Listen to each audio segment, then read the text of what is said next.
Assalamualaikum warahmatullahi wabarakatuh. Perkenalkan, nama saya Yustina Sunasiratna, MPM 1904 020845. Di sini saya akan membacakan cerpen yang berjudul Sekotak Coklat dan Dirinya. Musik pengiring terdengar. Pengantin mulai memasuki ruangan. Dialah pengantinnya, berjalan gagah mengandeng istri yang baru saja disahkan oleh agama dan hukum.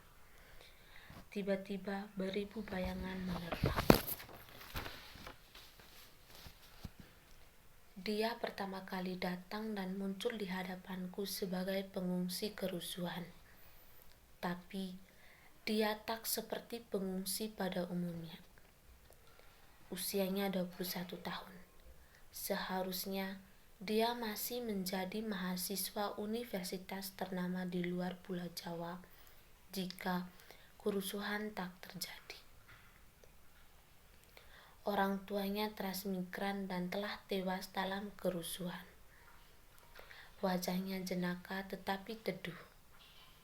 Dia tak terlalu tinggi tapi juga tak pendek. Sebutir peluru bersarang di dadanya. Saat itu usiaku 13 tahun. Baru duduk di kelas 1 SMP. Aku tak kenal malu, aku tak kenal takut. Aku berlari ke sana kemari mengobrol tak berhenti. "Om, namanya siapa?" Aku bertanya pada seseorang. "Nama Om Agus," jawabnya. "Kalau nama tante siapa?" Aku bertanya pada yang lain. "Ria," jawabnya singkat. Beberapa hari kemudian, tak sengaja ku dengar namanya. Dengan penuh percaya diri, ku temui dirinya dan berkata, "Om Karang, kenalan dong." Aku Lingga. Merebaklah tawa di sekitarku. Seseorang menimpali. "Lingga, nama Om itu bukan Om Karang. Kamu kira dia batu karang? Namanya Kuku." Merah padam wajahku. Tapi saat itu aku tak pernah mau kalah. "Iya, itu maksudku. Kan sama-sama K depannya Om." Bibirnya mengulum senyum melihat tingkah polosku. Para pengungsi itu tinggal di rumahku. Mereka sudah seperti keluarga. Mereka semua om dan tante yang kucintai. Yayasan yang dikelola ayah dan ibu berhasil mengumpulkan dana untuk kehidupan mereka sementara. Semua mendapat makan dan minum yang cukup, juga sedikit uang saku. Kegiatan yang paling kusukai adalah ketika bermain tebak-tebakan bersama semua om. Benda apa yang kalau dilihat dari jauh warnanya hijau, tapi kalau sudah dekat warnanya jadi merah? Tanya Om Prima. "Lampu lalu lintas," jawabku. "Salah, jawaban yang benar. Kamu salah lihat, Lingga. Masa warnanya beda waktu jauh dan dekat?" Aku dijahili lagi. Bukan sekali dua kali, aku dijahili. Sepertinya yang menjahiliku menjadi hiburan tersendiri bagi mereka. "Om, pada nggak serius semua nih. Aku punya pertanyaan serius. Pasti pada engkau bisa jawab. Negara apa yang mempunyai wilayah terluas?" Semua terdiam sebentar. "Kanada," jawab Om Prima. "Kanada," tebak Om Agus.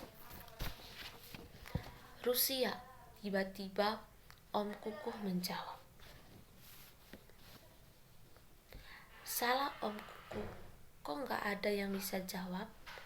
"Jawaban yang benar negara Uni Soviet," kataku penuh keyakinan. "Lingga, kamu baca di mana?" tanya Om Kukuh. "Aku aku baca di buku balasku. Buku itu terbit tahun berapa? Uni Soviet sudah runtuh awal tahun 90-an. Padahal aku ingin mengisangi mereka dengan memberi soal yang sulit. Ternyata aku justru kena batu sendiri. Aku paling suka berbicara dengan Om Kuku. Dia pandai bercanda tapi tak pernah berlebihan. Satu lagi, dia suka memberiku coklat. Bukan coklat batangan, hanya wafer coklat yang sesuai dengan jumlah uang sakunya. Tetapi aku tetap menyukainya. Awalnya aku yang meminta, tetapi setelah itu dia selalu membelikan coklat untukku. Biasanya coklat itu sering disimpan di bawah karpet saat dia mengobrol denganku. Setelah itu dia akan berkata, "Jangan bilang siapa-siapa ya." Dia mengedit penuh canda. Coklat-coklat itu bukan untuk adikku.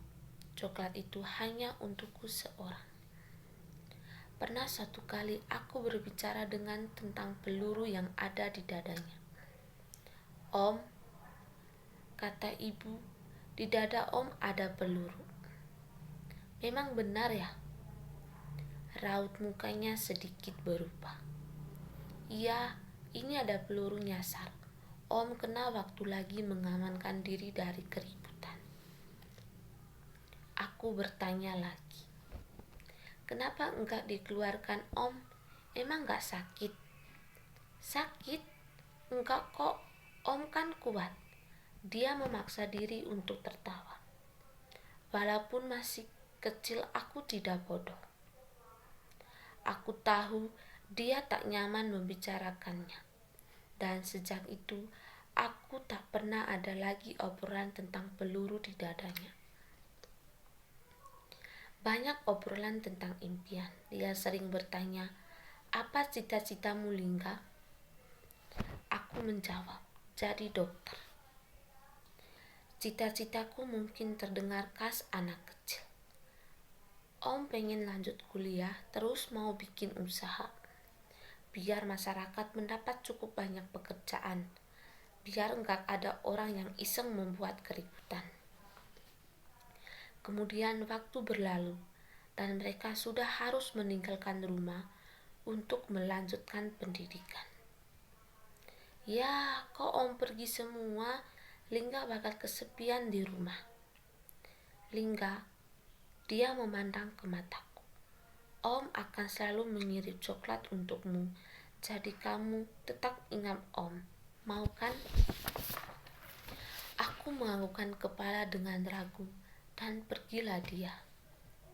Sejak itu, dia selalu mengirim surat ke rumahku. Surat yang tujuan untuk orang tuaku.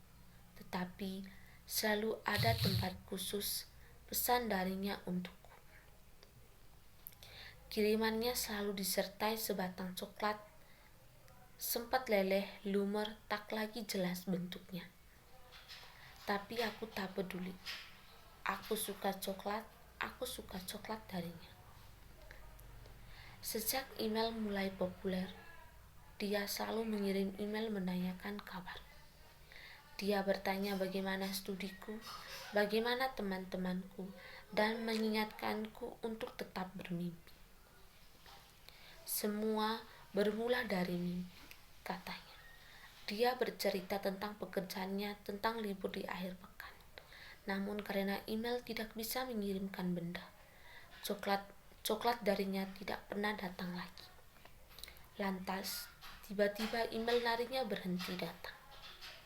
Suatu hari, kurir pengantar paket datang, mengetuk pintu rumah. Saat aku menandatanganinya tanda terima, mataku melihat nama pengirim paket, Kuku Wibisono. Hatiku mempuncah, meluat penuh kebahagiaan. Setelah beberapa tahun tak pernah tahu kabarnya, dia mengirimkanku sebuah paket lagi. Pikir, segera kubuka paket tersebut, coklat. Lantas ada sebuah kartu undangan yang menarik perhatianku. Haryanti Nirmala, dan Kuku Wibisono. Setelah keriuhan pesta, aku menemuinya di ruang ganti pengantin. Dia sudah berganti baju, kasual tapi tetap rapi. "Halo Om." "Lingga, sudah lama sekali," katanya.